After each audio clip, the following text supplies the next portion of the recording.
this is our peak.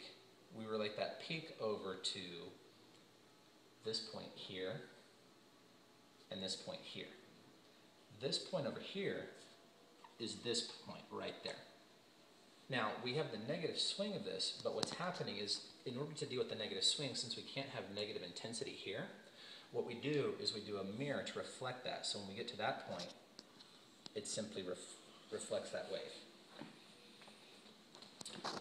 You get a mirror to that point. Yeah. There are several variations on this algorithm, but what I'm showing right now is just the basics of one model of creating this. So basically, as you move it, this is 100% red. This is 0% red. So as you pull, you see the opposite side of the ring getting brighter. So as this moves, you see this getting brighter, like so. As you move it this way, it would do the opposite. And it would basically be in a relationship from 0 to 100% in the different quadrants. Now that's red. Now if we imagine the same thing with green, if you move green up, you know, this would be 0, this would be 100%, this would be 50%. So by moving that up, you increase the red here, you increase the green here, you decrease the green there. Now that's 2 axes. Now we take the whole thing, we introduce a third one, which is blue. Well, because we have a single ring, you don't see that. But if you look at this, now this is the side view, so if you look at it the front view, here's our plane, like so, and our rings are rotated like that. So because we have a phase relationship here, this angle here, 30 degrees, that would be our blue characteristic. And because it's rotated, as somebody would move this way, the proportions would be that if you imagine this is our 100% mark, this is our 0% mark, then as somebody moves, this would get, you know, brighter as they move that way or darker as they move that way along this whole range. And then we take the whole thing, and because we have the whole thing, when we rotate it, we create 2 of these. So no matter where you move, the idea is that no matter where you move your hand, that null object that relates to all these different points is causing every single pixel on all 4 of those rings to change dynamically. And so that's the fundamental concept behind what I had been thinking doing the LEDs. I like that a lot. Yeah, now expanding on this, one null object would produce a result. So literally taking your finger or your hand or whatever inside of that optical scanner would create a transition, but we can actually create harmonics. So if I were to take, let's say I have 2 hands. So 2 hands, this is operating as a single object, but if I were to do that or that, it would create a secondary reflective harmonic so that each one was creating a different instance. So this movement would create negatives. This movement here would create positives.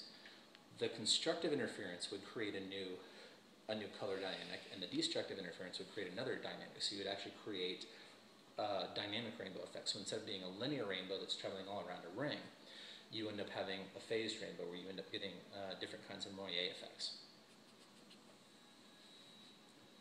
And so all the pixelization and such, when you begin moving and shifting and doing different things, it ends up expanding those color dynamics. And so no matter where you move, and so that could get into something where initially the first movement is just, you know, a hand moving back and forth. So if you invite somebody to come up and move it, they simply move their hand by doing that. Now that can be carried over with audio as well, because you take the audio and you do the same thing. You say, okay, if I move one direction, that's amplitude. If I move my other hand, that's frequency. And if I move another direction, that's modulation. So between doing amplitude, frequency, and modulation, and when I'm saying modulation in this regard, I'm referring to any sort of effect that you apply to it. There was a really cool device. It's a Moog device that was created. It's about yay long. It has a bar on a loop bar on one end and a straight bar that comes out, and it's inductive. And what happens is as you move close to it. That's not a theremin. Yeah. Okay, theremin. I've seen a theremin. I've experienced a theremin. Yes, but as you can hear it, like that. That's the sounds that it makes. Right. Well, it's basically channeling that because it receives the inductance in the air. It's basically an antenna that receives electrical noise. Well, we do the same thing. We have this camera sensor that moves, so when one person is moving within this camera sensor, when they move closer to an apex, it would change that modulation factor. But we would also track it sideways so that we would increase the frequency or decrease the frequency, and then we would increase the intensity, the amplitude of the whole thing. So by moving in X, Y, and Z, you create modulation effects where it would start off going and then it would go and then it would go so you'd have all three of those depending upon how you moved. And that, yeah, that sound. Yeah. That would be one, that could, because I know what's really wild about a theremin is you can basically do that almost with one hand. There's other, I guess volume is what you do. Well, yeah, with one hand. that's why you've got the ring that sticks out. So you're using one hand to interfere with the antenna, the open-ended antenna, and then by physically grabbing a hold of the loop antenna, you can change as well, and you can also do proximal stuff. So between doing the difference, you end up creating an entire analog orchestration. But the reason I'm using that device is I'm setting that device as a reference, and it's the same idea behind it. But basically taking a different thing, so you would map your,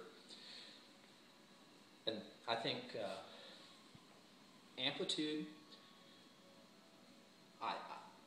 this could change, I mean, it's just my initial thoughts, but as you move into a space, your amplitude increases. As you move up, the frequency increases, and as you move side to side, that's when the modulation changes. And so it's more intuitive with body movement, and it can actually be correlated. Beat. Yeah. Yeah, so I can actually